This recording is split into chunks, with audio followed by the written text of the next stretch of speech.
Jimmy Smith, UFC 236, post-fight breakdown. First off, I want to say thank you to everybody who is not only watching my YouTube channel and subscribing and all that stuff.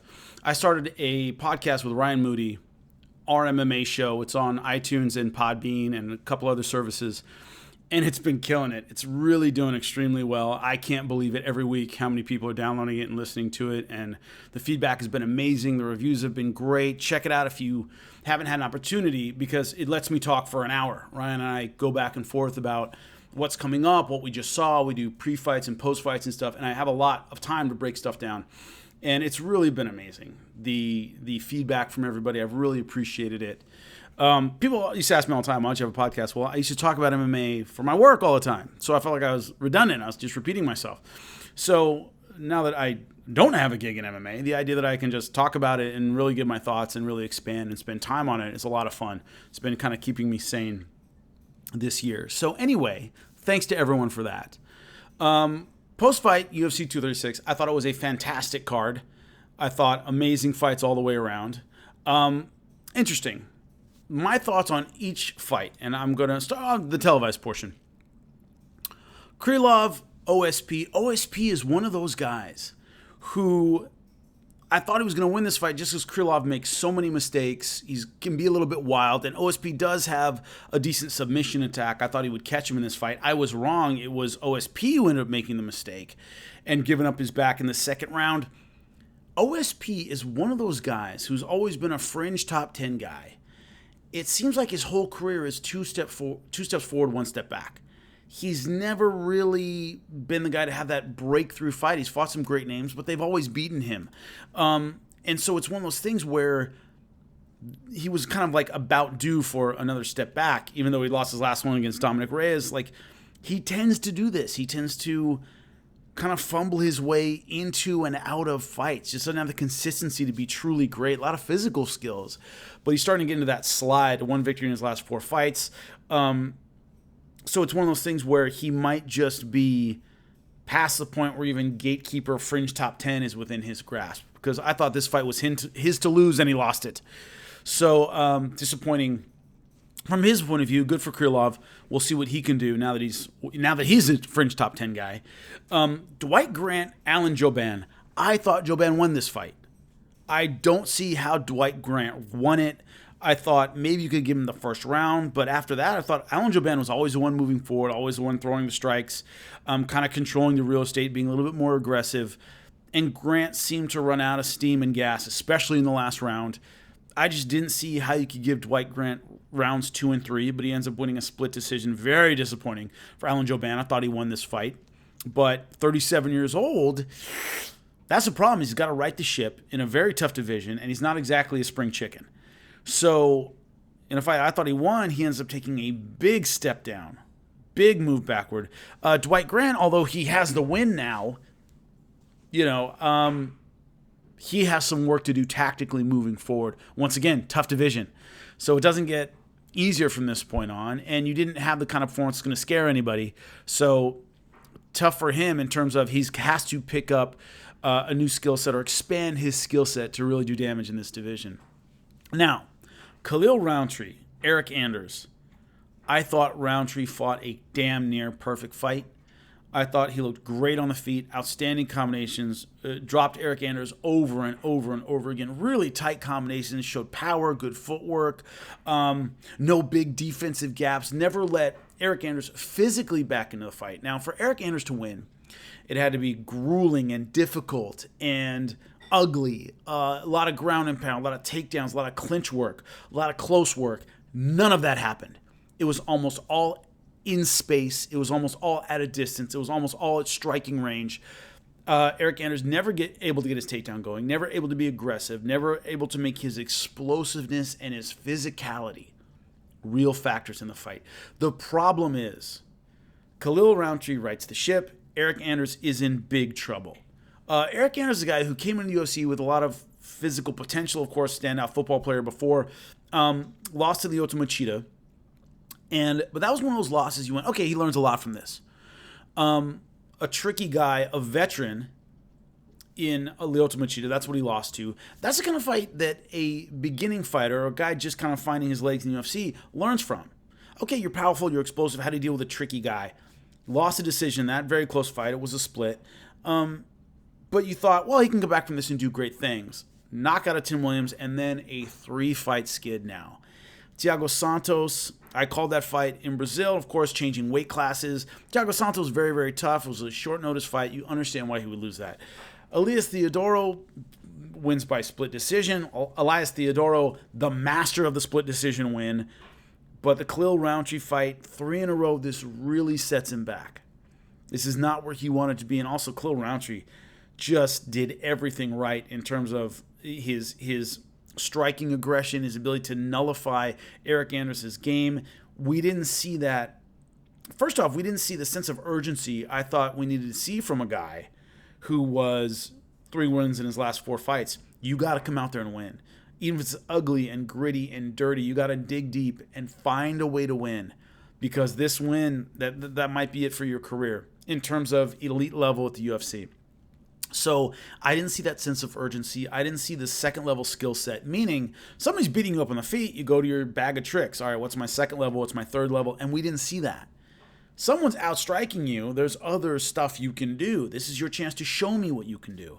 And we didn't see that deep toolkit he's going to need. We didn't see that grit and determination he's going to need. Looking at the spectrum of a mixed martial artist, we didn't see all the assets you need to really be a contender. And Eric Anderson has shown hints of those things in the past, but he needed to show the ability to bring it together right when he needed it, and he didn't. And moving forward, it's hard to see at 31 a great path ahead at this point. That's tough. Once again, a really big setback for him. That's disappointing. I really like him as a fighter, but he has some work to do if he's going to go forward. That leads us to the co-main event. Israel Adesanya versus Kelvin Gastelum. Great fight. Just back and forth. Israel Adesanya winning a unanimous decision. Very, very close fight, though. Kelvin Gastelum certainly had his moments. Certainly hurt Israel Adesanya a couple times early in the fight. What's interesting about this is Israel Adesanya won. He becomes the interim champion. Very exciting fight. But in my humble opinion, Kelvin Gastelum made the map a little bit on how to beat Israel Adesanya. He lost, but he outvolumed him a lot. Israel Adesanya, one of his weaknesses is he tends to be a little too slick, meaning it looks like he wants to set up the big shot every time with the counter punch and really time you and get kind of the beautiful KO. Kelvin Gastelum was taking advantage of that early in the fight and kind of outworking Israel Adesanya. While Israel Adesanya was kind of trying to set up the beautiful shot, Kelvin Gastelum was throwing a lot of ugly shots. And a lot of times the guy who throws a lot of ugly shots outvolumes the guy who's looking for the one perfect counterpunch. And Israel Adesanya, I think, brawled a little bit more later in the fight, was willing to throw a lot of ugly punches, was willing to throw combinations without looking for that one shot that was going to turn his lights out. And he managed to win a very close fight. Against Robert Whittaker, he's going to need to throw a lot more. He's going to have to be a lot more active against a guy in Robert Whittaker who does throw pretty good volume, is a big guy at 185 pounds. Kelvin Gastelum, undersized for 185. Does close distance well. He throws leaping punches very, very well. You think you're out of range, and then Whittaker's suddenly in your face. And who's experienced and is a great game planner, has a very high fight IQ. So Israel Adesanya, although he deserves to be the interim champion, has some work to do before taking on Robert Whittaker. That will be a huge fight, as it should be, for the Australian fans, who in my opinion are some of the best fight fans in the world, period. So they deserve, really, to have this outstanding fight in their backyard, in Australia, stadium stuff. I think that's all fantastic for the Australian MMA fans, who are great. But great fight. Israel deserved to win. I've been big on him from the start of his MMA career. I called his debut in Perth, and he's a fantastic fighter, and hats off to him, still undefeated. Dustin Poirier versus Max Holloway.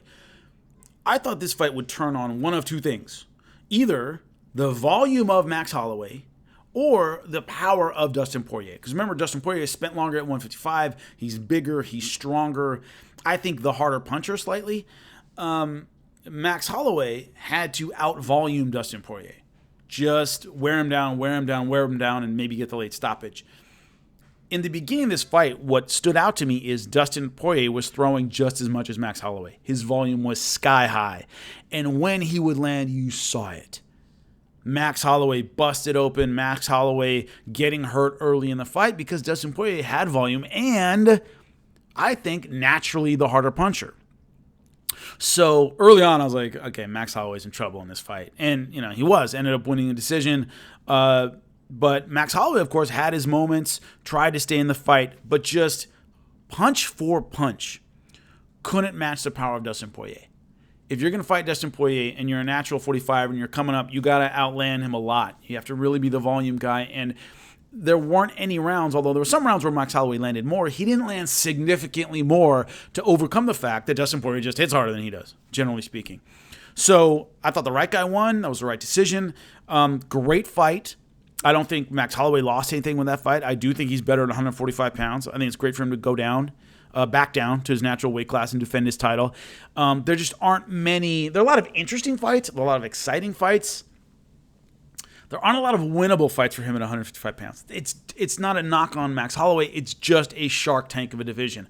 I'd rather see Dustin Poirier as interim champ take on either Ferguson or Khabib or something like that, rather than Max Holloway swimming with these guys where I think he's kind of in the middle as opposed to number one at 145 pounds. I'd rather see him stay where he's really dominant.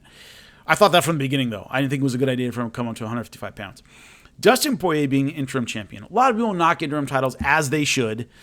But to have an all-action interim champion like Dustin Poirier is great for the division. He doesn't have boring fights. There is no fight with Dustin Poirier at this point where I don't go, take my money. Take my money. Now, of course, I want to see him fight Khabib. But there are no fights that aren't, I think, exciting and interesting and entertaining. This is way early to even be thinking about this, but my preliminary thoughts on him versus Khabib given the Max Holloway fight. He beats Max Holloway. Great. A lot of people might think now, oh, maybe he does well against Khabib. Khabib doesn't fight like Max Holloway. How you do against Max Holloway does not define how you're going to do against Khabib. 155 has never been the domain necessarily of the dominant wrestler. 170, you can't get to be an interim champion or get to the top without taking on a dominant wrestler. There are too many dominant wrestlers at 170 throughout the history of the division. Okay, it's usually great wrestlers at the top. 55 generally hasn't been. The last great wrestler to be at the top of 155, Benson Henderson was a wrestler, but more of a funky striker, an athletic guy than a grinding wrestler.